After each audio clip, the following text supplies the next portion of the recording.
Yes, Ruchira, welcome. I'm not getting your voice. Good evening, sir. Good evening, good evening, good evening. Welcome. Let others should join. You are the most punctual participant. Yes, sir. चलो बहुत अच्छा लगा। Yoga mat है ना घर में? हाँ sir, oh very good, very good, very good. 1 साल पहले ही मैंने परचेस किया था। Very good, very good. अभी क्या है कि हम तो योगा और प्राणायाम बहुत सालों से करते आ रहे हैं। इंजीनियरिंग कॉलेज में स्टार्ट किया था। अच्छा। क्या होता है ना कि किसी चीज में कोई भी ज्ञान का कोई लिमिट नहीं होता है। Always you learn something new. तो इनसे जो हम एक नया चीज सीखा, यहाँ गले में कई बार खराश सी होती है। तो लास्ट सेशन में ही टॉट कि यहाँ से वो जो हम लोग सोने में खराटे निकालते हैं ना, उसकी आवाज निकालने से तो हम मुश्किल से अभी 7 दिन ही किए हैं, एकदम मेरा गला क्लियर हो गया। तो हमेशा नया चीज मिल जाता है अपने को। मतलब सिर्फ प्राणायाम करने से ही ये सब मतलब ठीक हो गया और जी, कुछ? हाँ, प्राणायाम तो बहुत जरूरी है। और प्राणायाम पूरा मिला के आधे घंटे में हो जाता है। आधा घंटा तो निकालना शरीर के लिए कोई बहुत बड़ी बात नहीं है। मतलब दिन में आधा घंटा और इवनिंग में आधा इवनिंग घंटा? कोई जरूरी नहीं है। अगर मॉर्निंग में आधा घंटा कर लिया प्राणायाम और अच्छा थोड़ा सा योगासन भी कर लिया तो काफी अच्छा। है कि नहीं? इतना हाँ ही करना है ताकि जो हम लोगों का जो लाइफ स्टाइल है वो ज्यादा डिस्टर्ब नहीं हो।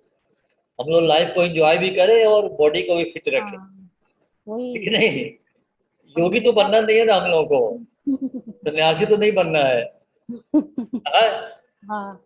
इसलिए जो सन्यासी नहीं बनना तो उतना ही करना है कि जिससे कि आदमी हेल्दी रहे और ज्यादा इफिशिएंसी से काम कर सके। हाँ, ये आपका स्टूडियो है ये पीछे? हाँ हाँ, ये मेरा स्टूडियो है। अच्छा और ये सारा काम, सारा मेरा क्रिएटिव काम इसी में होता है। ये मेरे घर का ही पार्ट है। अच्छा। मेरा स्टूडियो मार्केट में नहीं है, हम मार्केट वाला काम नहीं करते हैं। बस घर में ही सब? सब कुछ घर में ही है। बहुत अच्छा। और ये डॉगी आपका काटता भी है क्या सर? ये काटता है जिसको काटना होता है, बाकी लोगों को नहीं काटता है। अभी लेकिन ये तुम्हारा। हमेशा मेरे साथ रहता है। हाँ। जितना मेरा वर्कशॉप हुआ है फोटोग्राफी का या योगा का, ये यही लेट के सुनता रहता है। अब बोलेगी, कभी बाद में बोलेगा, पापा पापा बहुत हो गया, हमको एक कैमरा खरीद दो, हमको एक फोटोग्राफी करनी है। चलो, अभी आज क्या बहुत लेट हो गया लोगों को आने में। अच्छा, वहाँ अभी लॉकडाउन नहीं चल रहा है? पूरा लॉकडाउन है कल से। कल से? प्राइवेट व्हीकल भी अलाउड नहीं है रोड पे अप्लाई करने का without the E pass. Okay. तो डिस्ट्रिक्ट एडमिनिस्ट्रेशन से ई पास मिलने के बाद ही हम लोग अपनी व्हीकल को बाहर ले जा सकते हैं। यहाँ तो लॉकडाउन है इसलिए पूरा दिन मेरा घर पे ही निकल जाते तो हैं। वहाँ लॉकडाउन है कलकत्ता में? हाँ हाँ, ये स्टैट डे मतलब 16th। ओके ओके, हमारे यहाँ हाँ। लॉकडाउन चलेगा अप टू 27th मॉर्निंग। अच्छा।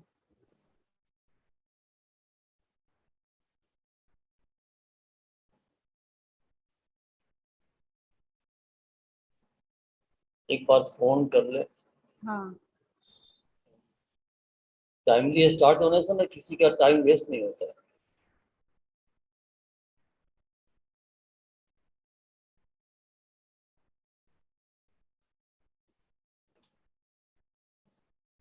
आप करती क्या हो, कोई जॉब करती हो आप? मैं तो कैलकाटा यूनिवर्सिटी में मतलब रिसर्च काम मेरा चालू हो गया था। मतलब 4 पेपर ऑलरेडी पब्लिश्ड हो गया, कुछ बुक चैप्टर भी है।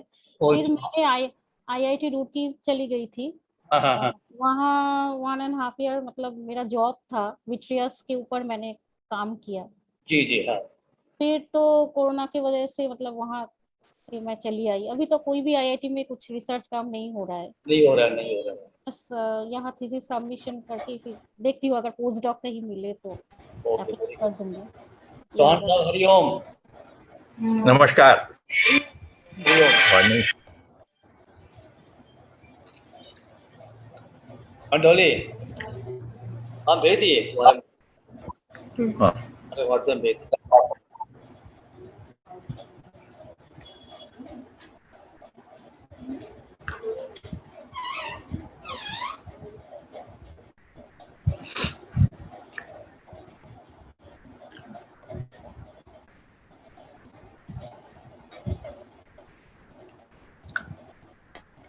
चौहान साहब ये कलकत्ता से है, रुचिका रुद्रा, अच्छा अच्छा है ना। इन्होंने इंटरेस्ट जगाया कि हम भी ज्वाइन करेंगे सर, हम बोले कि जरूर आओ। अच्छा, ये आपके फोटोग्राफी क्लब के मेंबर हैं? जी नहीं, ये फोटोग्राफी नहीं करती हम्म, है, लेकिन जो मेरा फोटोग्राफी का ग्रुप है उसमें ये काफी एक्टिवली पार्टिसिपेट करती है। अच्छा अच्छा अच्छा, ठीक है। नमस्कार सर। नमस्कार नमस्कार, हरिओम नमस्कार हरिओम। नमस्कार हरिओम हरिओम नमस्कार। हरिओम। थोड़ा आज हरिओम। आज आपकी आवाज बहुत बुलंद आ रही है रजत साहब। हाँ, मैंने ठीक किया अपना कंप्यूटर। यस यस, अब मजा आ रहा है ना। आपने आपने सजेस्ट किया, मैंने ठीक किया उसको। एकदम जरूरी था, इसलिए हमने सुबह आपको फोन किया कि भैया उसके जी जी। बिना मजा नहीं आ रहा है।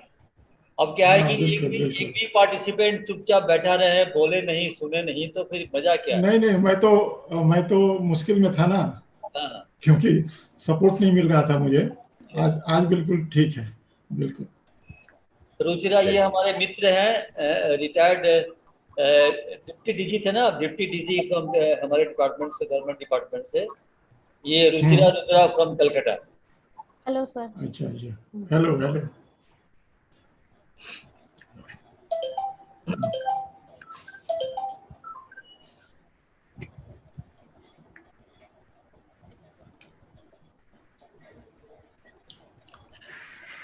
चौहान साहब, जी। एक चीज पूछना था कि ये जो हम हाँ लोग बोलिए। प्राणायाम करते हैं, ये हम्म, कितने देर तक करना चाहिए? ये उसमें काउंट जरूरी है, देर जी। नहीं। Forget time, you have to count number of rounds.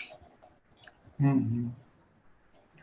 तो उसके हिसाब से शुरू में हम लोग जो सिखाते हैं उसमें एडवाइज करते हैं कि बिगिनर्स के लिए 5 राउंड काफी है। Hmm. You start with the 5, hmm. But अगर आप प्रैक्टिस में रेगुलर हैं, नहीं, मैं तो 2007 मतलब से कर रहा हूँ। हाँ नहीं तो अच्छा है, लेकिन मैं ये बता रहा हूँ कि अगर आप प्रैक्टिस में रेगुलर हैं तो ग्रेजुअली जी। आपको वो नंबर बढ़ाना है, ग्रेजुअली। हम्म। और उसके बाद में फिर आगे के स्टेजेस भी हैं उसमें। प्राणायाम में जो मुख्य है, अगर आप कहाँ से सीखा आपने? नहीं, मैं तो ऐसे ही बीच बीच में कैंप में, नागपुर में जब था ना, वहाँ पर हम्म डीजीएमएस की जो कॉलोनी थी सिविल लाइन में, वहाँ पर हम्म। बीच बीच में कैंप होता था। कुछ लोग गुरु अच्छा लोग को बुलाते थे, और वहाँ अच्छा। मॉर्निंग कैंप होता था, तो उसी नहीं कैंप तो में वो मैं किस शुरुआत किया था इंस्टीट्यूशन, सीखने की। कहाँ से आते थे वो, कुछ आइडिया? नहीं मालूम। वो मेरे ख्याल से लोकल लोकल लोग ही थे, किसी आश्रम से आते अच्छा, थे, लोकल लोकली ही थे। लोग थे। जी जी। क्योंकि असल में योग जो है ये बिल्कुल नया सब्जेक्ट है as far as modern I mean population is concern. हम लोग योग के बारे में आज से 50 साल पहले इसका नाम लेने वाले लोग बहुत कम थे, रेयर। जी जी। तो उसके लिए जो सिस्टम्स डेवलप, सबसे पहले हमारे गुरुदेव जो बिहार स्कूल ऑफ योगा के फाउंडर थे, परमहंस सत्यानंद जी, जी। उन्होंने इस पर बहुत गहन कार्य किया। योग के क्षेत्र में वो सबसे पहले योग को प्रामाणिकता के साथ और विज्ञान के आधार पर योग के अभ्यासों को उन्होंने दुनिया के सामने प्रेजेंट किया। He was the first person. और उन्होंने पुस्तकें भी योग से संबंधित हर विषय पर पुस्तकें लिखी। ऐसी प्रमाणित पुस्तकें अन्यत्र कहीं उपलब्ध नहीं। एक दो किताबें मिल जाएंगी आपको, किसी ने लिख दी, लेकिन इतनी बड़ी संख्या में हर विषय पर प्रमाणित पुस्तकों का लेखन कार्य हमारे गुरुजी ने करवाया। तो इसलिए बाकी जो लोग हैं सिखाते हैं उसमें और बिहार योग विद्यालय के सिस्टम में बहुत अंतर आता है। हमारा मतलब आपसे पूछने का मतलब यही था कि अगर वो आपने बिहार योगा के से ट्रेंड किसी टीचर से सीखा है तो जो मैं कह रहा हूं वो आपको ठीक लगता जाएगा, और नहीं तो आपको लगेगा कि ये मैंने कुछ और सीखा है, ये तो कुछ और बता रहे हैं। ऐसा हो सकता है। लेकिन अभी तक आपने जो बताया 3-4 क्लासेस में, वो मुझे बहुत ज्यादा भिन्न नजर नहीं आ रहा है। नहीं तो हो सकता है कि वो लोग मुंगेर से जुड़े हुए हों, वहां से ट्रेनिंग लेकर वो सिखाना शुरू किए हों, ये संभावना है, रहती है। जी। लेकिन और सिर्फ योग प्राणायाम की बात नहीं है, आपको आसनों में भी वही क्रम है, धीरे धीरे शुरू करना है। पहले जो उसमें हमारे यहाँ से जो पुस्तक छपी है आसन प्राणायाम मुद्रा बंध, वो पुस्तक आप जरूर मंगा लीजिए, ऑनलाइन अवेलेबल है। मैं नाम लिख लेता हूँ। मैं आपको पुस्तक दिखा भी देता हूँ, एक मिनट।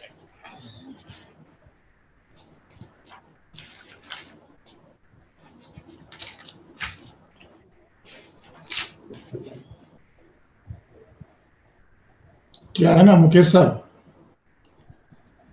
हेलो मुकेश साहब, आपकी आवाज नहीं आ रही है, म्यूट हो गया आपका। म्यूट किया था, आप फोन कर रहे थे। हाँ, बोल रहे हैं कि अगर प्राणायाम और योगा अगर गलत किया जाए ना, तो उससे फायदा नहीं होता है। सही जो मतलब प्राणायाम का नियम है या जो योगा का जो नियम है, वो अगर सही तरीके से नहीं हो तो उसका फायदा नहीं मिलता है। फायदा नहीं मिलेगा ना, फायदा मिलेगा तो 10-20%। हाँ, इसीलिए मैंने पूछा साहब से। क्योंकि विधि जो है, the way the practice is to be done is very very vital। मतलब जिससे आप सीख रहे हैं, जो आपके शिक्षक हैं, उनका बहुत बड़ा रोल है।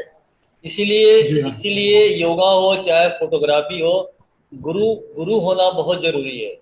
बिल्कुल। जो गुरु ज्ञान देता है ना, वो किताब में नहीं मिलेगा और यूट्यूब में नहीं मिलेगा, ठीक है ना। और उसमें डाइल्यूशन नहीं होना चाहिए, मतलब मिक्सिंग की जरूरत नहीं है। जी। आप एक्सपेरिमेंट मत करिए, आप सही टीचर है उससे सीखिए और उसके हर निर्देश का पालन कीजिए।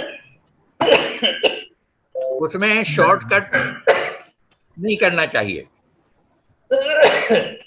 क्योंकि जहां आप शॉर्टकट करेंगे वहां आप एक बहुत वैलिड पॉइंट आपसे छूट जाएगा।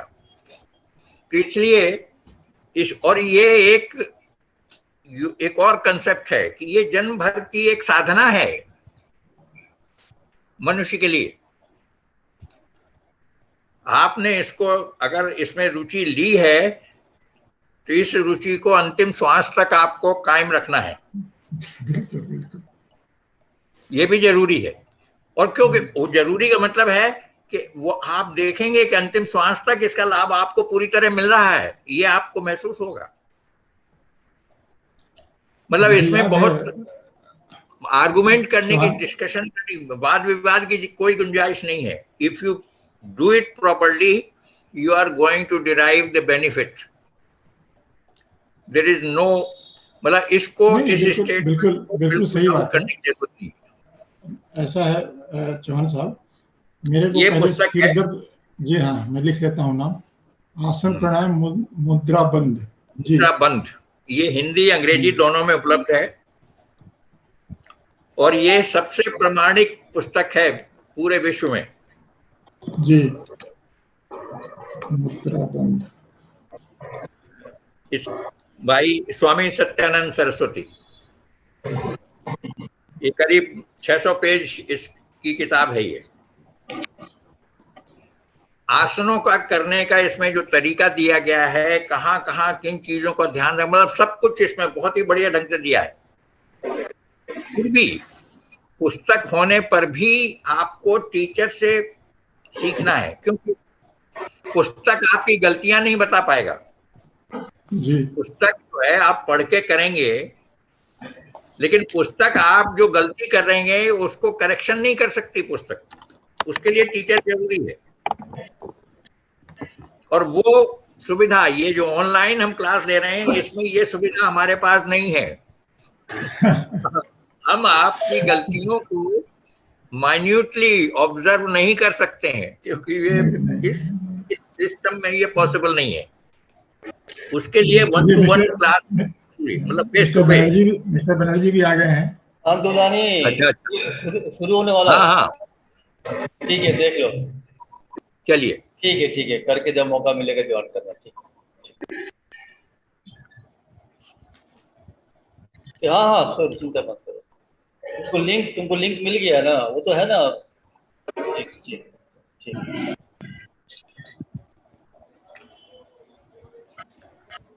तो हम लोग शुरू करें। हाँ हाँ जी हाँ यार, चौहान सर।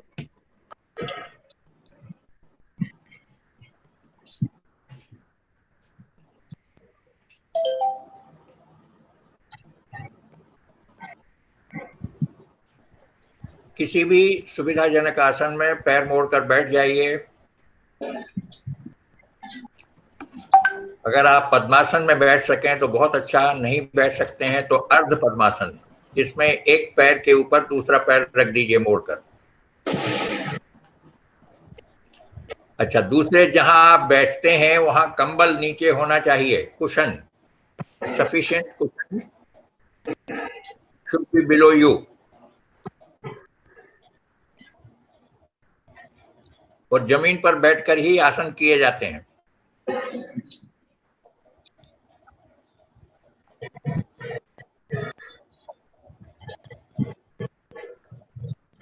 अपनी रीढ़ की हड्डी को यथासंभव सीधा कीजिए, सिर को सीधा कीजिए, आंखों को हल्के से बंद कीजिए, दोनों हथेलियां घुटनों पर चीन या ज्ञान मुद्रा में रख दीजिए।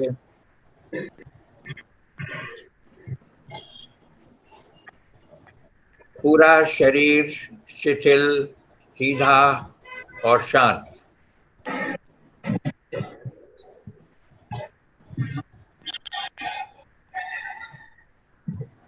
पूरा शरीर शिथिल, रिलैक्स्ड, straight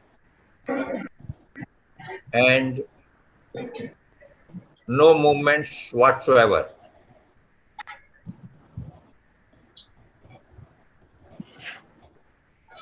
पूरे शरीर का ख्याल। Become aware of your whole body and its body parts.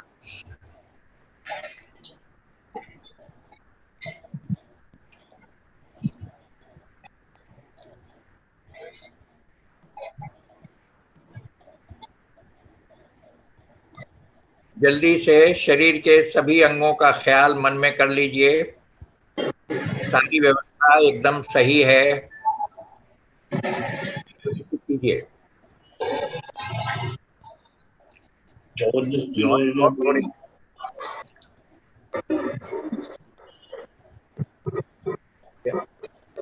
Technical problem है क्या मुकेश जी? बहुत डिस्टर्बेंस हो रहा है। हाँ, म्यूट करके देख रहे हैं।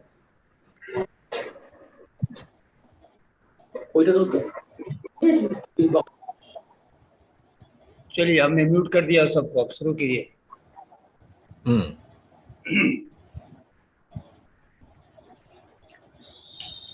Body straight and immobile, eyes closed, hands on your knees.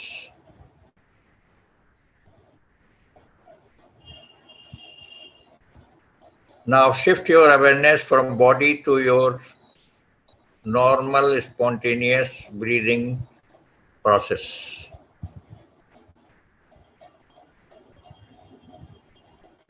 Just be aware of every inhalation and every exhalation. हर अंदर जाती हुई श्वास को महसूस कीजिए आप, मन में, और हर बाहर निकलती हुई प्रश्वास को भी महसूस कीजिए।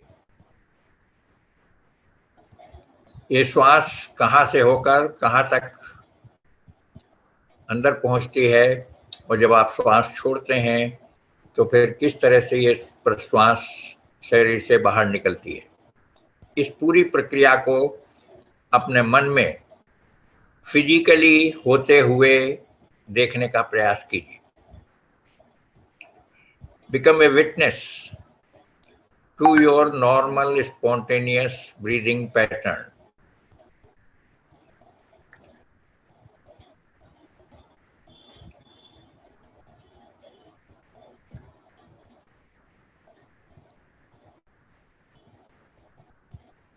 अपने मन को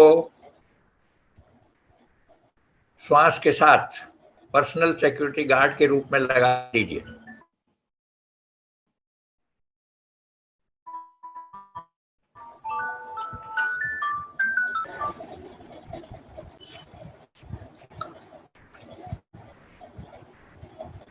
श्वास से संबंधित छोटी से छोटी जानकारी आपको लगातार मिलती रहे, ये सुनिश्चित कीजिए अपने मन में।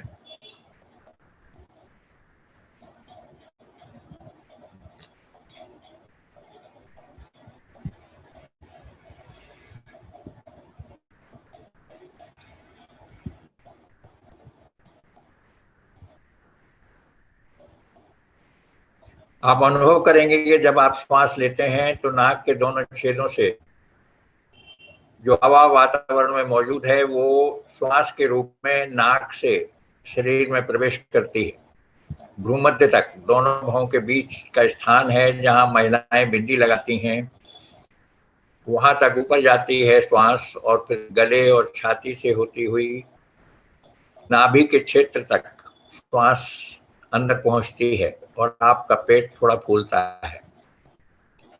जब आप श्वास छोड़ते हैं तो आपका पेट थोड़ा पिचकता है, खाली होता है, और छोड़ी हुई श्वास छाती, गले और भ्रूमध्य से होती हुई नाक के दोनों छेदों से शरीर से बाहर आ जाती है। इस प्रकार श्वास का शरीर के अंदर जाना, बाहर जाना लगातार देखते जाइए।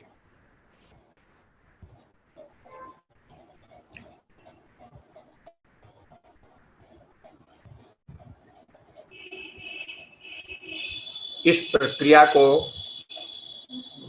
इस ऑब्जर्वेशन को थोड़ा सा हम गहन बनाने की कोशिश करेंगे आज। आप दोनों नॉस्ट्रिल्स में, दोनों नाक के छेदों के यानी प्रवेश पर, श्वास के प्रवेश द्वार पर जो श्वास आप अंदर ले जा रहे हैं उस श्वास का, और जो श्वास उन नाक के छेदों से बाहर निकल रही है उस प्रश्वास के टेम्परेचर में जो डिफरेंस है उसको महसूस कीजिए। Feel the coolness and freshness of the air when it enters through your nostrils when you inhale, and then compare it with the temperature of the exhaled air when it leaves your body through your nostrils. तो nostrils में श्वास लेते समय जो हवा का temperature है और जो श्वास छोड़ते समय हवा का टेम्परेचर है, दोनों में अंतर होगा, उसे महसूस कीजिए। Feel the difference between the two temperatures, the inhaled air and the exhaled air at the nostrils.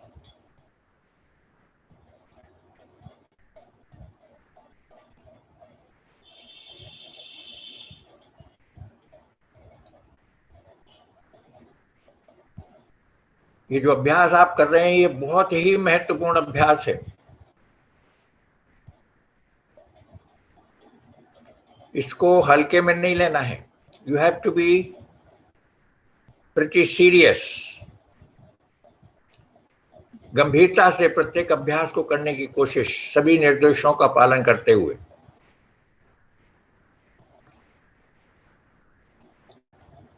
अगर इस अभ्यास को आपने ठीक से सीख लिया और उसको प्रैक्टिस में ले आए तो प्राणायाम में आगे बढ़ने का रास्ता आपका बहुत सुगम हो जाएगा। ये स्टार्टिंग प्रैक्टिस है और इसे बिल्कुल मन लगाकर सही तरीके से सहज रूप से समझने की कोशिश करनी है, आत्मसात करने की कोशिश करनी है।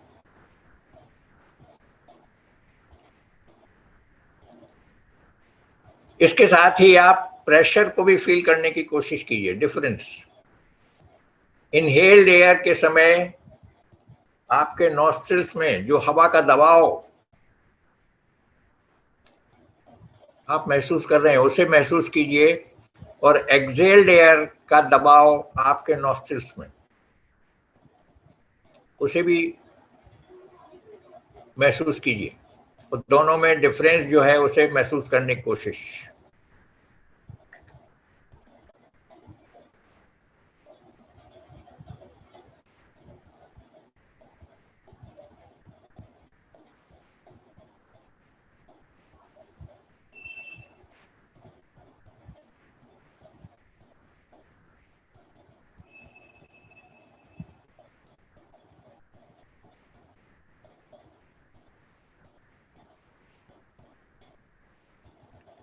अब हम लोग 3 बार ओम मंत्र का उच्चारण करेंगे।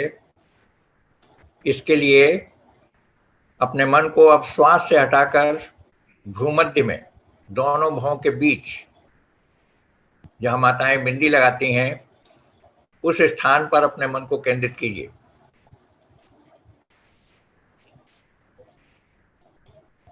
गहरी श्वास लीजिए। श्वास छोड़ते हुए मेरे साथ 3 बार ओम मंत्र का उच्चारण आप सभी को करना है।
दोनों हथेलियों को आपस में रगड़िए थोड़ा गर्म होने तक, और बंद आंखों पर दोनों हथेलियों को कप शेप में दोनों आंखों के ऊपर रखिए।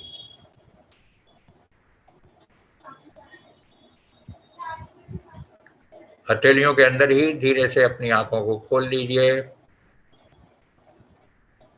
हथेलियां नीचे। हरिओम तत्सत। तो ये जो अभ्यास है श्वास, ये बहुत महत्वपूर्ण, मैंने पहले बातचीत में आपको बताया है, उसको शॉर्ट में हम रिव्यू कर देते हैं कि पहली चीज है किसको, श्वास को हम लोग प्राण बोलते हैं। आदमी की जब मृत्यु होती है तो कहते हैं उसके प्राण निकल गए। प्राण निकलने का मतलब है प्राण का मुख्य जो कैरियर है वो है श्वास। तो श्वास जब तक चलती है तब तक हमारा शरीर काम करेगा, और श्वास जिस दिन चलना बंद होगी तो उसको मृत्यु कहते हैं। यानी सब कुछ ठप, everything is there with you, but सिर्फ श्वास नहीं चल रही है, and you are of no use to anybody. हम देखते हैं मृत्यु होने के बाद में जब तक आदमी मरा नहीं है सारी चेष्टाएं जारी हैं, उसका इलाज कराते हैं, सब कुछ करते हैं, और आज के समय में तो बहुत भयावह स्थिति बनी हुई है। लेकिन जैसे ही मृत्यु होती है, श्वास बंद हुई और हम तैयारी में लग जाते हैं कि कैसे इस बॉडी को डिस्पोजल कैसे किया जाए जल्दी, कम से कम समय में, जल्दी से जल्दी। यानी जब तक श्वास है आपकी सारी सुविधाएं आपके साथ हैं, आपकी पूछ है, आपकी कीमत है, आपकी सब कुछ है। You exist as a person, but the moment the breath stops, you cease to remain any entity. You are nobody, just nobody. तो इसलिए श्वास को बहुत गंभीरता से लेने की, और मैंने पहले भी बताया आपको कि श्वास जो है ये आपके शरीर के रक्षण के लिए भी जरूरी है, और श्वास आपका मन को भी व्यवस्थित करने में बहुत बड़ी भूमिका निभाता है। यानी श्वास जो है वो ब्रिज है between your outer personality and inner personality. जो आपके अंदर और बाहर के बीच में ब्रिज का काम करती है श्वास। जहां तक प्राण तत्व का प्रश्न है, हम उसको रिव्यू कर रहे हैं जो हमने बोला पहले, क्योंकि ये चीजें अगर ठीक से नहीं समझेंगे तो इसके आगे के प्रगति में थोड़ी से आपको मुश्किल आएगी।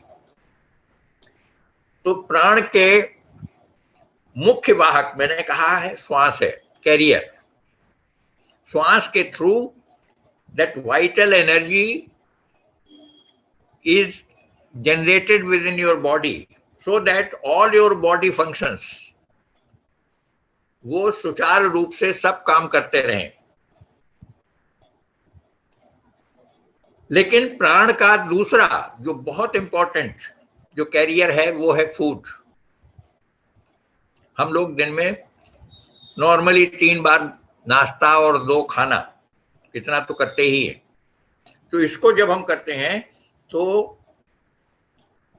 इसके वहां से हमको शरीर को स्थूल एनर्जी जो है वो फूड से मिलती है। और इसलिए अगर आपने फूड की व्यवस्था सही नहीं की, फूड के बारे में क्या करना है, आपको 2 चीजों का ध्यान रखना है जो सबसे महत्वपूर्ण है। फर्स्ट इज आपको थोड़ा पुस्तकें पढ़नी होंगी मेडिकल, वहां से न्यूट्रिशन के बारे में आपके कंसेप्ट क्लियर होने चाहिए। यानी जो फूड आप खाते हैं दैट मस्ट बी न्यूट्रिशियस, वो पौष्टिक आहार होना चाहिए। आहार आपका पौष्टिक हो, ये फर्स्ट रिक्वायरमेंट है। दूसरा रिक्वायरमेंट जो बहुत महत्वपूर्ण है और जिसकी हम लोग अक्सर पढ़े लिखे लोग खास तौर से अनदेखी करते हैं, वो है कि वो भोजन सुपाच्य भी हो, इजीली डाइजेस्टेबल हो। यानी जो भोजन आपने किया वो आपका शरीर कम से कम समय में उसको पचा ले, ऐसा भोजन आपको करना चाहिए। पूड़ी, कचौड़ी, समोसा, ये मिठाइयाँ ये हम सबको बहुत प्रिय हैं, मुझे भी प्रिय हैं।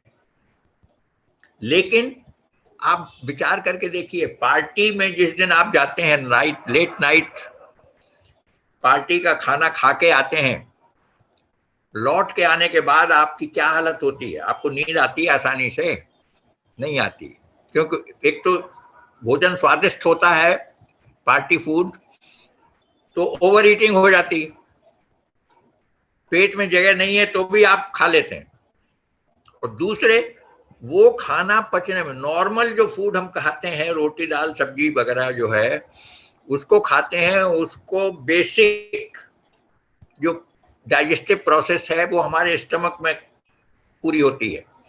दैट टेक्स अबाउट, वो स्टमक जो है उसके अंदर जैसे ही हम भोजन लेते हैं अंदर डाइजेस्टिव जूसेस सीक्रेट होते हैं वो स्टमक में, और वो स्टमक की वॉल्स जो हैं जैसे हम आटा गूंथते हैं रोटी बनाने के लिए, उसी तरह से हमारी स्टमक की वाल्व जो है वो इस तरह से मूव करना शुरू कर देती हैं। यानी वो जो भोजन आपने निगल लिया है, जो पेट में पहुंचा है, उसको अंदर मथा जाता है पूरा, उसको छोटे छोटे टुकड़ों में तोड़ा जाता है, उस भोजन को डाइजेस्टिव जूसेस उसमें मिलते चले जा रहे हैं और बाद में वो लुगदी जैसा बन जाता है। तब फिर वो स्टमक से छोटी आंत में ऑटोमेटिकली जब ये लुगदी बन जाएगा प्रॉपर तरीके से, तब वो अपने आप पेट से ट्रांसफर होकर छोटी आंत में चला जाता है धीरे धीरे। छोटी आंत कितनी बड़ी होती है आपको पता है? थोड़ा फिजियोलॉजी एनाटॉमी भी आपको आनी चाहिए।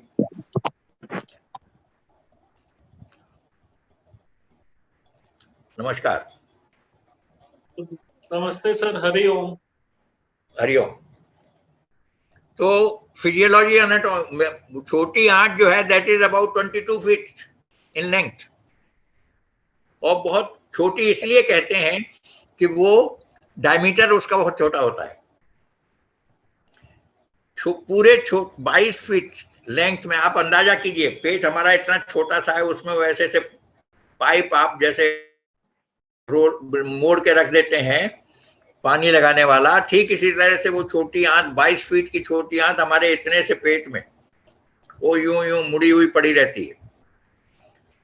और जब वो छोटी आंत में मुख्य सोखने की भोजन का तत्व जो है वो छोटी आंत सोखता है, और वो उसमें से एब्जॉर्ब करेगा, वो पूरी आंत की, छोटी आंत की लंबाई में उसको एब्जॉर्ब करके वो लिवर में ट्रांसफर कर देता है। वट एवर यू ईट, उसके अंदर छोटी आंत से वो एब्जॉर्ब करके वो लिवर में, लिवर जो हमारा स्टोर कीपर कहा जाता है, उसमें सारी चीजें जमा होती, जितने खाने के तत्व हैं जो उसका न्यूट्रिशन है वो लिवर में जमा होता जाता है, और उसका फॉर्म लिवर में पहुंचने के बाद में इट बिकम्स ग्लूकोज। और जरूरत पड़ने पर जैसे जैसे डिमांड आती है बॉडी से के डिफरेंट पार्ट से, लिवर जो है उतनी मात्रा में वो जो ग्लूकोज जमा हो गया है, ग्लूकोज के फॉर्म में भोजन का तत्व, वो धीरे धीरे रिलीज करता रहता है। अगर आप खेल कूद फिजिकल वर्क ज्यादा करते हैं तो आपकी डिमांड ज्यादा होती है, तो वो लिवर ज्यादा रिलीज करता है। हम लोग जो ऑफिस में बैठ के काम करते हैं उसमें लिवर आपको उतनी सप्लाई नहीं करेगा क्योंकि आपकी जरूरत नहीं है, तो जरूरत के हिसाब से वो सप्लाई होती रहती है। तो इस तरह से पूरी प्रक्रिया जो है ये चलती है, और हमको हर सिस्टम को ये देखना है कि सब ठीक से काम हो रहा है। हमारा स्टमक भी ठीक से काम हो रहा है, हमारा पहले भोजन बना हमारा, उसको सुनिश्चित करना है कि तले हुए भोजन को कम से कम प्रयोग में लाएं, क्योंकि जो तला हुआ भोजन है वो सुपाच्य नहीं होता है। Anything which is fried in oil और घी बिकम्स डिफिकल्ट टू डाइजेस्ट। इसलिए आप लोग योगाभ्यासी हैं तो इस तरह के भोजन को खाइए, लेकिन जितना कम करेंगे अच्छा है आपके स्वास्थ्य के लिए। तो इन चीजों का ध्यान रखते हैं, यानी व्यवस्था पूरी आपको सही करनी है, तब आपका योग सधेगा।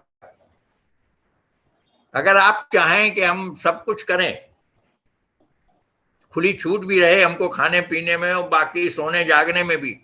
एक उदाहरण मैं आपको देता हूं। एक बार मैं लखनऊ गया हुआ था, तो वहां यूपी इलेक्ट्रिसिटी बोर्ड उस समय कहलाता था, तो उसके जनरल मैनेजर थे, वो हमारे शिविर के ऑर्गेनाइजर थे। तो वहां जब हम एक दिन क्लास ले रहे थे, तब वो एक दिन बोले हमसे कि हमारा बेटा है, वो हाई कोर्ट में वकील है, उसको अभी अभी उसकी पिछले साल शादी हुई है, ये उन्होंने बताया। बोले वो उसको पेट की बहुत तकलीफ है, खाना नहीं पचता उसको ठीक से। हमने कहा ऐसा है, आपके पूछने से मैं आपको जवाब भी दूंगा, उसका कोई अर्थ नहीं निकलेगा। हमने प्रॉब्लम आपके बेटे को है ना? बोले हाँ। हमने को उसको हमें मिलने के लिए बोलिए, व्यवस्था कीजिए, let him meet me. Anyway, एक दिन उन्होंने फिर उसके लिए लंच में हमको अपने घर पर इनवाइट किया। मैं पहुंचा तो मैंने वकील साहब से पूछा, हमने कहा आप अपना रूटीन, तकलीफ तो बता दी उन्होंने, मैंने कहा अपना रूटीन बताइए। देन ही आपको सुनकर आश्चर्य होगा, उसने कहा कि मैं सोकर 10:30 11 बजे उठता हूं। आप कल्पना करेंगे, आप सोचिए लाइफ स्टाइल कितनी चौपट कर रखी है लोगों ने, एंड कोई चिंता नहीं। बोले मैं 10:30 बजे सो के उठता हूं और तैयार होकर जल्दी से हाथ मुंह धोया और ब्रश किया और नाश्ता करके 11 बजे कोर्ट पहुंच जाता हूं। मैंने कहा ठीक। कोर्ट से शाम को 4 4:30 बजे लौट के आते हैं। उसके बाद लंच होता है हमारा 5 बजे। आप देखिए कितनी बढ़िया बातें हो रही हैं। और उसके बाद 1 आध घंटे इधर उधर गप करने के बाद फिर चैम्बर में बैठते हैं और डिपेंडिंग अपॉन वर्क लोड रात को 11 11:30 12 बजे तक चैम्बर में काम होता है और डिनर होता है पास्ट 12, 12:30 1 बजे 1:30 बजे डिनर। मैंने ये सुन के कहा कि अगर ये रूटीन आपका है तो स्वस्थ रहने की कल्पना भी आप मत करिए, because you are totally going against nature. आपने जो रूटीन अपना रखा है इसमें शरीर स्वस्थ रहने की सारी संभावनाओं को आपने समाप्त कर दिया। Nobody can help you. तो कहने का मतलब है, और वो ही was merrily taking that life as normal. मतलब उसने दोबारा नहीं, पढ़ा लिखा व्यक्ति है, वकील है हाई कोर्ट में, बुद्धि है, लेकिन उसने कभी सोचा ही नहीं कि ये जो रूटीन उसने अडॉप्ट किया हुआ है वो कितना घातक हो सकता है हमारे लिए।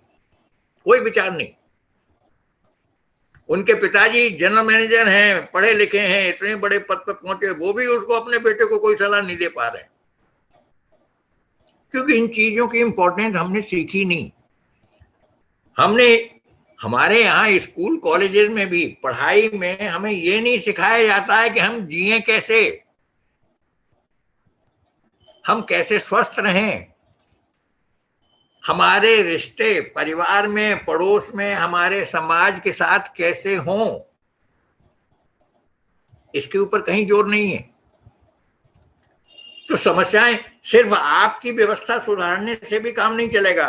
योग में कहा गया है कि आपका एनवायरनमेंट भी, अड़ोस पड़ोस के लोग भी अच्छे होने चाहिए, उनकी भी रुचि अच्छी चीजों में होनी चाहिए। अगर यहाँ पर हम आपको योग का क्लास ले रहे हैं अभी और यहाँ कोई हाई वॉल्यूम में लाउड स्पीकर बजाना शुरू कर दे हमारा पड़ोसी, या टीवी फुल वॉल्यूम में चलाए, तो हम आपका क्लास नहीं ले पाएंगे। There will be disturbance. तो मतलब यह है, इन सारी चीजों के बारे में हमारे कंसेप्ट, उनका कोई बेस नहीं बन पाया क्योंकि उनकी कोई पढ़ाई हमारे यहाँ नहीं हुई। एनीवे, तो इस सब्जेक्ट को हम यहीं अब वाइंड अप करते हैं। मेरा कहने का मतलब है कि आपकी हर एक्टिविटी जो आप करते हैं सुबह से शाम तक, सबको एक डिसिप्लिन में लाने की जरूरत हम सबको है। हम खाना क्या खाते हैं, हम कब सोते हैं, कब उठते हैं, दिन में क्या करते हैं, how I react with people, how I react with my family members, how I behave with my colleagues or seniors or juniors, whatever it is. Everything is important. इन सबका अगर हम ख्याल रखेंगे तो हमारा व्यवहार संतुलित होगा, बैलेंस्ड होगा और हमारे जीवन में समस्याएं कम से कम होंगी। तो इसकी शुरुआत के लिए जैसे मैंने कहा कि आपका श्वास है, इसका ख्याल रखना सबसे पहले शुरू कीजिए। इसको करेंगे, आपका आगे के रास्ते जो हैं खुलते चले जाएं। अब हम लोग थोड़ी देर अभ्यास करते हैं।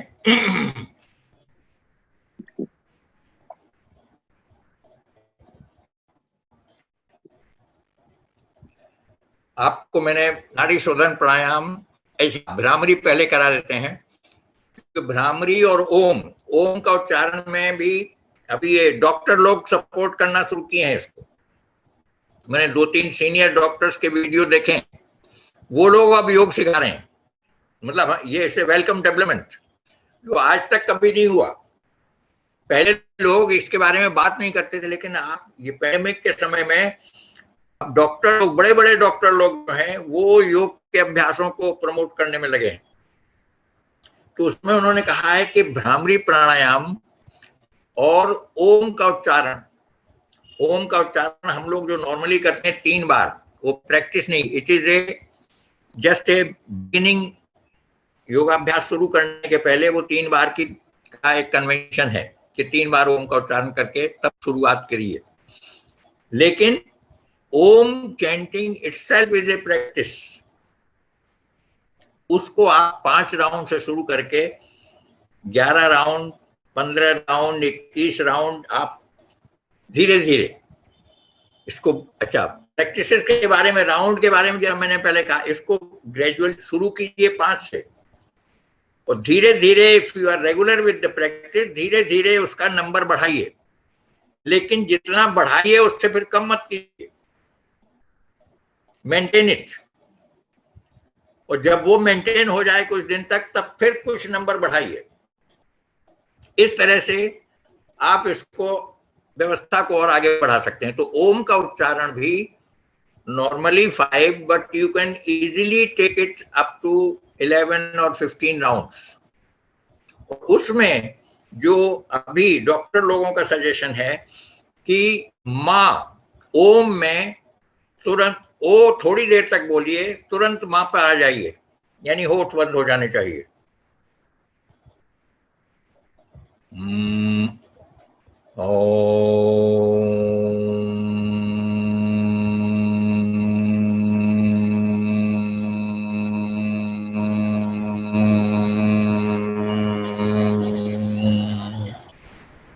इस तरह से। और डॉक्टरों का कहना है कि इस तरह से ओम उच्चारण करने से नाइट्रिक एसिड हवा में, उसमें जनरेट होती है फेफड़ों में, और वो नाइट्रिक एसिड उसको 15% तक बढ़ा सकते हैं आप इन प्रैक्टिस से। ये उन्होंने एक्सपेरिमेंट करके पता किया है। तो 15% तक नाइट्रिक एसिड का प्रोडक्शन आप ओम उच्चारण और भ्रामरी प्राणायाम, इन दोनों में की प्रैक्टिस करने से आप नाइट्रिक एसिड का production with in the body, in the lungs, इसको आप बढ़ा सकते हैं। और उससे जो आज की समस्या है उससे निपटने में आपको बहुत मदद मिलती है। ये डॉक्टरों का कहना है। ये डॉक्टरों का कहना है कि नाइट्रिक ऑक्साइड ज्यादा बढ़ने से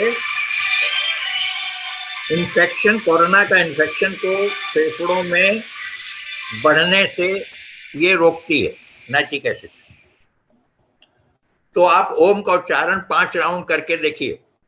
इसमें ओ बहुत थोड़ी सी देर तक बोलना है, और उसके बाद माँ, उसको जितना देर तक, जब तक श्वास आपका साथ देती है, श्वास छोड़ते हुए माँ को बोलना है। 5 राउंड इसका अभ्यास कीजिए। आंखें बंद, पीठ सीधी, सिर सीधा।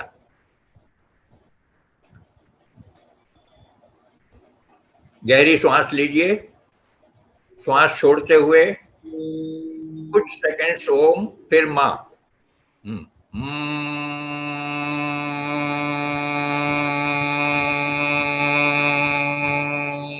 5 राउंड कीजिए।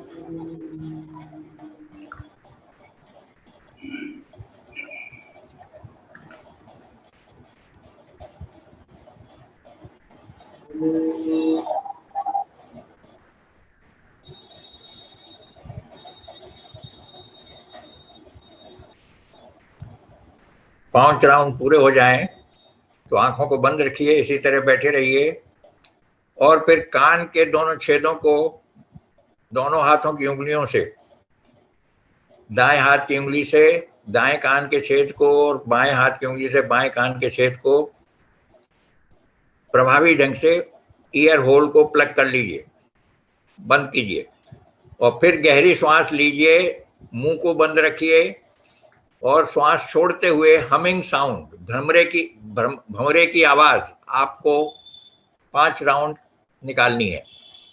जितनी देर तक संभव हो उतनी देर तक भंवरे की आवाज निकालिए हर बार।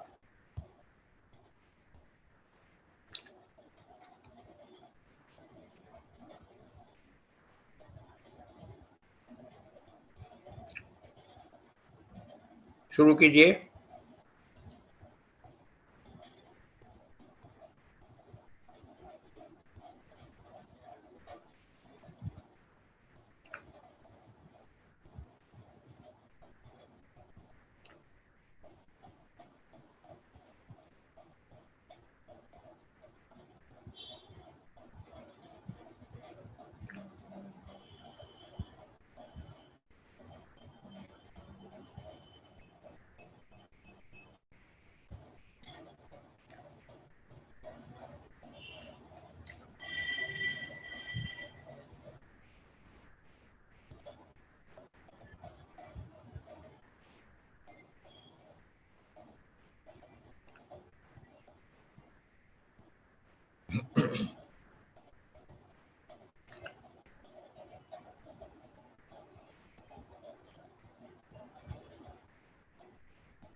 इसके बाद नाड़ी शोधन प्राणायाम जो आपने सीखा है उसे पहले केवल बाएं से सीधे हाथ की दोनों उंगलियां माथे के बीच में भ्रूमध्य में रखिए। First 2 fingers in the middle of your forehead at the eyebrow center। अंगूठे से दाएं छेद को बंद कर लीजिए। मन में गिनती गिनते हुए एक गिनती 1 सेकंड में लगभग गिननी है आपको अंदाजन। तो इस तरह से आप जितना स्वाभाविक रूप से गिनती गिन सकते हैं उतनी गिनती श्वास लेने में गिनिए। उसी स्पीड में बाएं नथुने से ही श्वास छोड़ते हुए उतनी ही गिनती आप श्वास छोड़ने में भी गिनिए। इस तरह से 5 राउंड केवल बाएं नॉस्ट्रिल से श्वास लेना है, बाएं से ही छोड़ना है। 5 राउंड्स।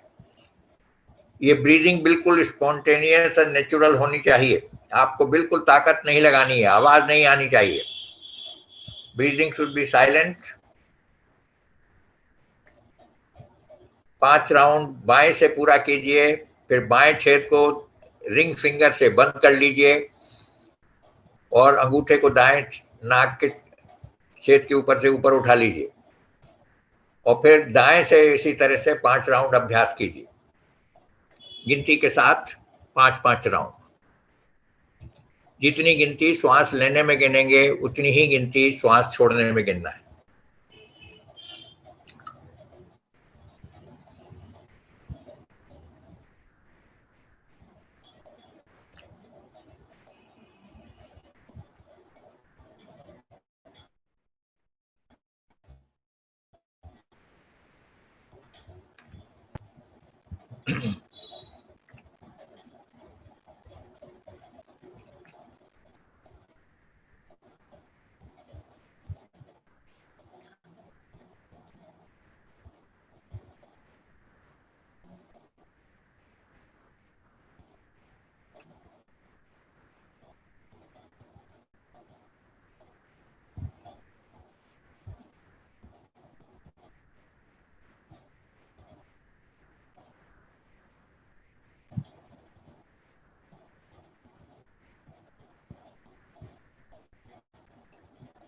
जब दोनों से पूरा हो जाए 5-5 राउंड,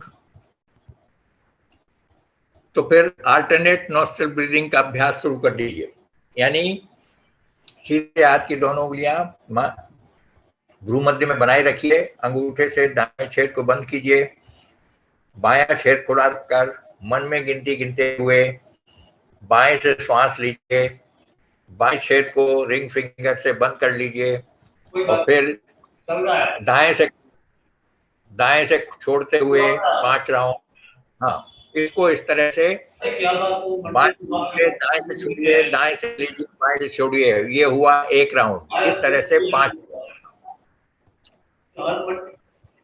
5 राउंड।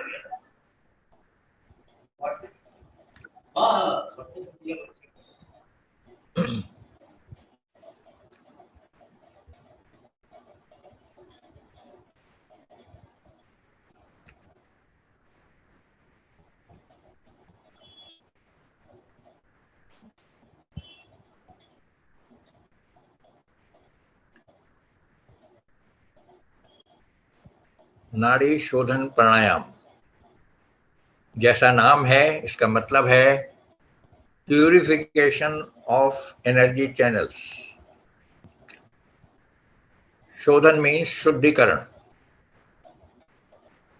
एनर्जी चैनल्स को शुद्ध करना, परिमार्जित करना।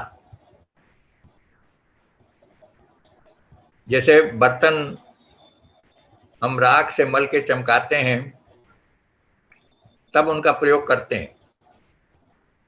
इसी तरह से हमारे पास ये जो बर्तन नाक के रूप में हमें मिला हुआ है, इसको हमें चमकाना है। पहले उसकी तैयारी करनी है बढ़िया से, और जब इसमें चमक आ जाएगी तब इनका प्रयोग करना है। तो ये जो नाक के रूप में इंस्ट्रूमेंट हमें मिला हुआ है, ये बहुत महत्वपूर्ण है।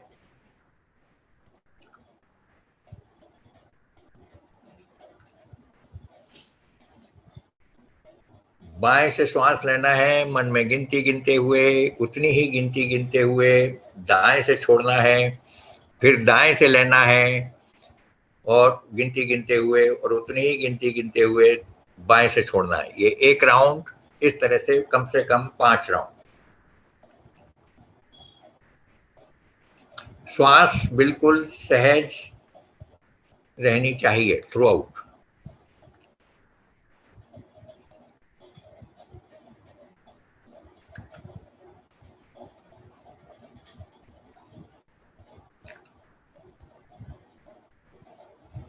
इस अभ्यास से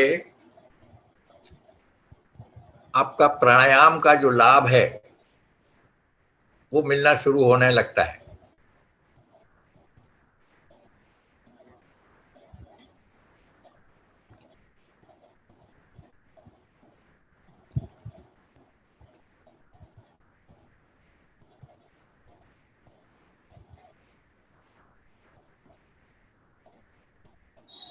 हमारे शरीर में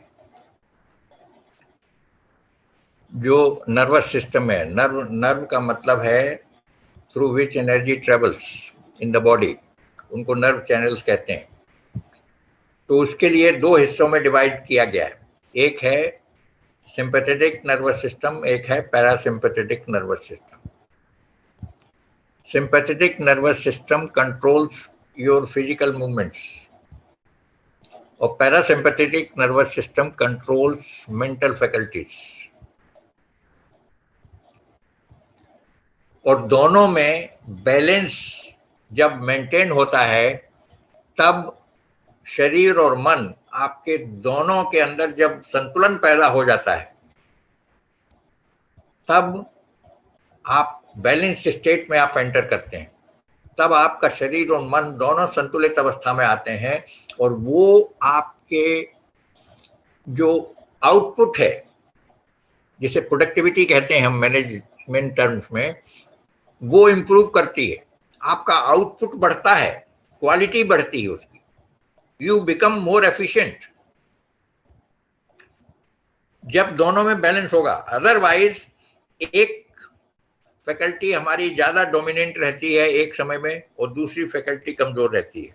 या तो मन हमारा अच्छी तरह से काम करता है तो शरीर उस समय कमजोर रहता है, और जब शरीर बढ़िया से काम करता है तो मन उस समय कमजोर रहता है, और इसके चलते होता है कि हमारा आउटपुट हम उतना नहीं दे पाते हैं जितना हमको देना चाहिए। तो योग के इन अभ्यासों से आपको वो एक रहस्य से पर्दा उठता है कि how to improve your output whatever you are up to. आप जो भी काम कर रहे हैं उसमें बढ़िया से कर सकें, ये क्षमता आप में पैदा हो, उसके लिए प्राणायाम के अभ्यास की मदद बहुत आवश्यक है। इसको करिए।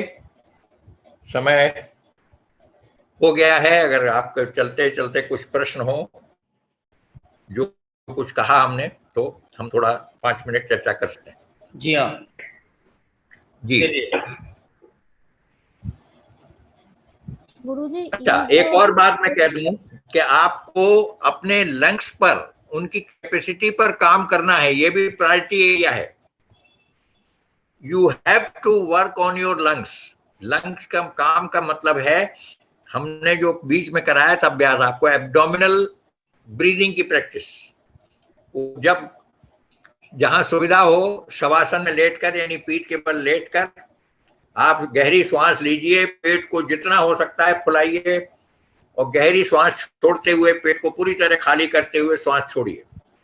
या बैठकर भी उसको कर सकते हैं, जहां लेटने की सुविधा नहीं है आप इसको बैठकर भी कर सकते हैं। लेकिन ये अभ्यास खाली पेट होना चाहिए, यानी खाना खाने से पहले, नाश्ते से पहले, ये आवश्यक है। पेट में भोजन रहेगा तो आप प्राणायाम नहीं कर सकते, और खास तौर से एब्डोमिनल ब्रीदिंग का अभ्यास तो बिल्कुल नहीं कर सकते। तो लंग्स को अगर आप अपने एक्सपेंड नहीं करेंगे पूरी तरह, उनको फ्लेक्सिबल नहीं करेंगे, उनकी कैपेसिटी नहीं बढ़ेगी। उनकी कैपेसिटी नहीं बढ़ेगी तो आप योग प्राणायाम के अभ्यासों में आगे बढ़ने की संभावना आपकी बहुत सीमित हो जाएगी। हाँ, कम ऑन, बोलिए।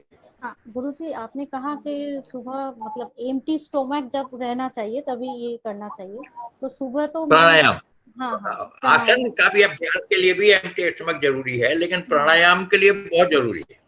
हाँ तो मैं सुबह, हाँ एक्चुअली मैं सुबह 4 आमंड लेती हूँ, तो वो ड्राई फ्रूट्स मतलब आमंड के बाद अगर मैं ये प्राणायाम करूँ तो क्या ये मतलब आसन के नॉर्मल सिस्टम में आसनों के अभ्यास करने के बाद प्राणायाम करने का नियम है।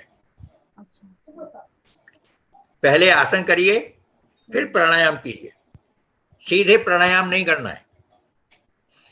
आसन करने से क्या होगा, आपकी ब्रीदिंग में इंप्रूवमेंट आ जाएगा, आपकी बॉडी पार्ट जो है वो फ्लेक्सिबल हो जाएंगे, कंफर्ट, बॉडी फिजिकल कंफर्ट आपका बढ़ जाएगा।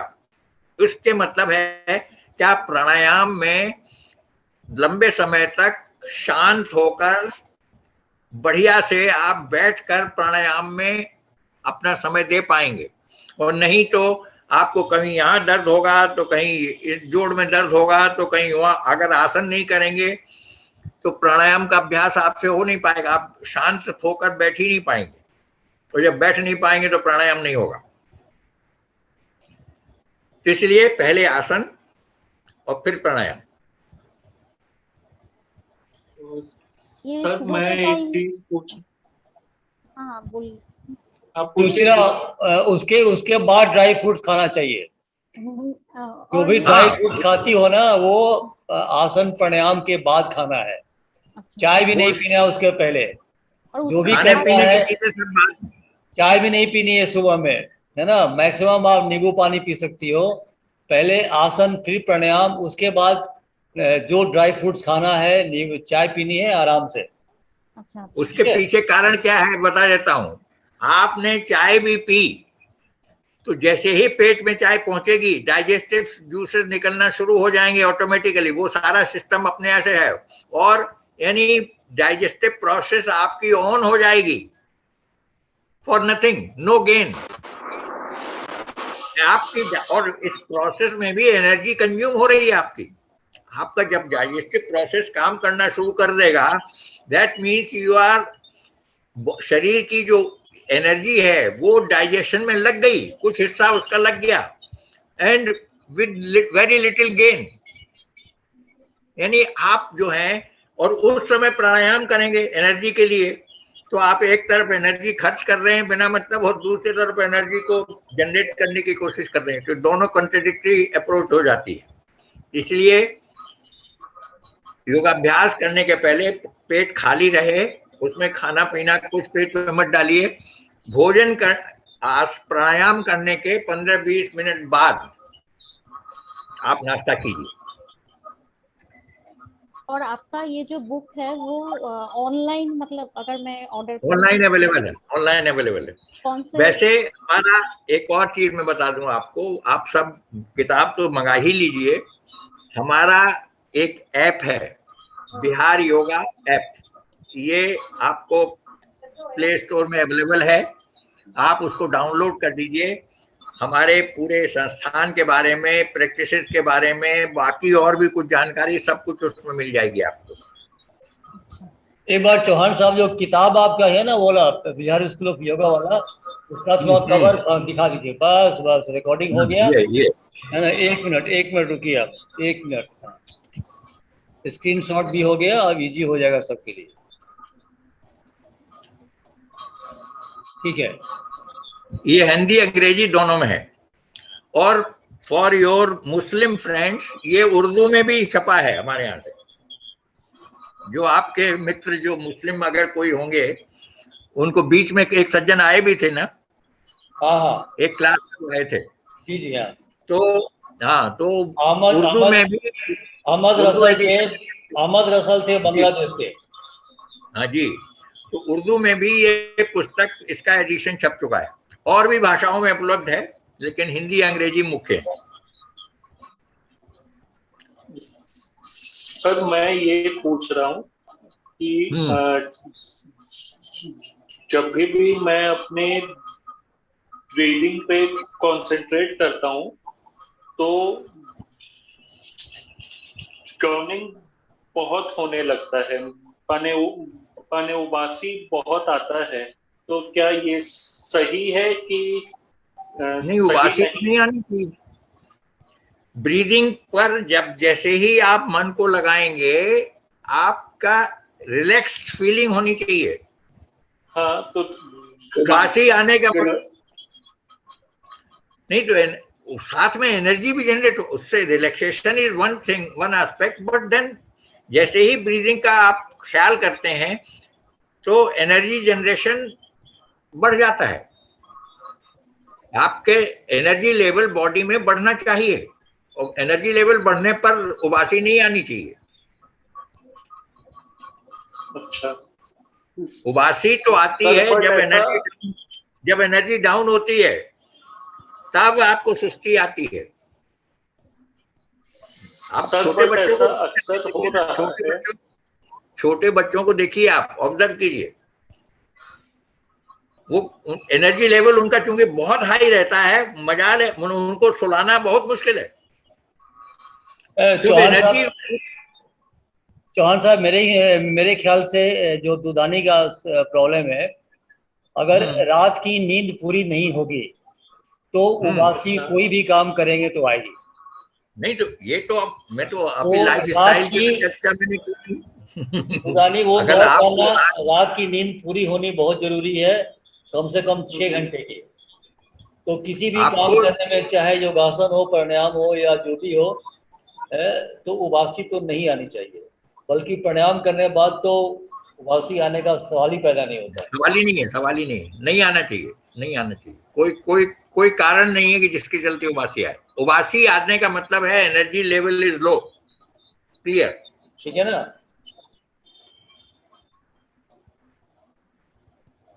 अब नई नई शादी का मतलब ये नहीं कि 4 घंटा ही सो। सर ऐसा कोई बात नहीं है, 7 से 8 घंटा सोते हैं रोज। अच्छा।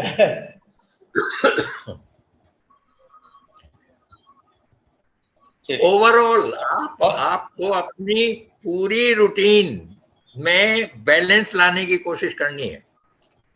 मैंने आपको पहले दिन बताया था कि योग का पहला सूत्र पतंजलि का है, अथ योगः अनुशासनम। You have to be ready to discipline yourself if you want to learn yoga. दूसरा कोई शॉर्टकट नहीं है। अगर आप अपने को अनुशासन में रखने के लिए तैयार नहीं करते हैं तो योग आपके लिए नहीं है। चलिए, बहुत और किसी का सवाल है? दादा आपने किछु जिज्ञासा করবেন কি? রেজিদা আপনি আপনি কিছু জিজ্ঞাসা করতে চাই?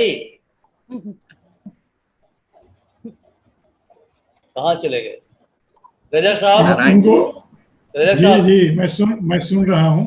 हाँ हाँ, आप भी कुछ। नहीं, मेरा आज कोई प्रश्न नहीं है, मैं प्रश्न शुरू में ही कर लिया था। जी जी। अच्छा ठीक है, चलिए। जी, मैंने ठीक है। वो बिहार योगा ऐप अभी डाउनलोड कर लिया। अब उसको वाह मैं वाह, पढ़ूंगा वेरी अभी गुड। से। उसको सब काफी लोग कुछ उसमें डाउनलोड दिया कर हुआ है। लीजिए, पुस्तक भी जी, मंगा जी। लीजिए जी जी बिल्कुल। और उसको कोशिश कीजिए। उसमें कई प्रैक्टिस, योग निद्रा का अभ्यास है for relaxation, is beautiful practice. आप उसमें ऐप के थ्रू वो प्रैक्टिस अपने आप कर सकते हैं। उसको खाली सुनना है। शवासन में लेट जाइए और उसको आंखें बंद करके और उसको सुनना शुरू कीजिए। फिजिकली बिल्कुल मूवमेंट नहीं करना है आपको। For a deep relaxation you should practice yoga nidra. और उसके लिए बेस्ट टाइम है when you want to sleep. Bed पर जाएं सोने के लिए, उस समय योग निद्रा का अभ्यास कर लीजिए। Your quality of sleep will be much better. Chauhan साहब, आज हमसे गलती हो गई है। संजीवन राय को हम लिंक देना भूल गए थे। हमको लगा कि हम लिंक दे दिए, निश्चिंत थे हम। तो उनका फोन आया थोड़ी देर पहले, तो फिर दोबारा हम लिंक दे दिए, तब तक काफी लेट हो गया था। कोई बात नहीं, आज हम लोग उनको मिस किए। अगली बार कल एक जनरल मीट होने जा रही है ना? अभी पता नहीं उसका ना। अभी तो देखिए, उसमें जो लोग एक्टिव हैं वो के शर्मा है, संजीवन राय है, 2-4 लोग ही एक्टिव है डीजीएमएस गोल्डन एज ग्रुप में।